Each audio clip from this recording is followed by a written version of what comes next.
ومن أحسن قولا ممن دعا إلى الله وعمل صالحا وقال إنني من المسلمين। আসসালামু আলাইকুম রহমতুল্লাহ বরকাত। সম্মানিত শেখ মোহাম্মদ আমির হোসেন মোল্লা কলকাতা থেকে বলছি। আমার প্রশ্ন হলো যে শেখ, আমি একটি কিতাব পড়ছিলাম, সেই কিতাবের মধ্যে লেখা আছে যে এক জাবানা সোহবাতে বাউলিয়া বেহতার আজ সদ সালাহ বেরিয়া।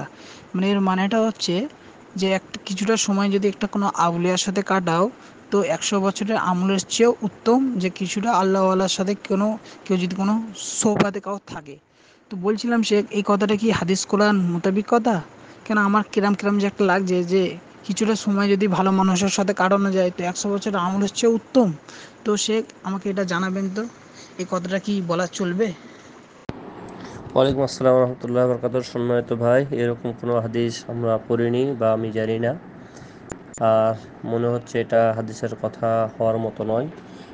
সাথে সাথে আমাদেরকে ইসলাম যেটা উৎসাহ প্রদান করেছে, ভালো সঙ্গী নির্বাচন করতে, ভালো সঙ্গীর সাথে উঠা বসা করতে।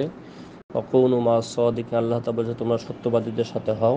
আল্লাহ রসুল করিম সাল্লাহ সাল্লাহ তু সাহিবিল্লা তাকিয়া, তুমি পরেশগার ছাড়া কাউকে সঙ্গী রূপে গ্রহণ করবে না।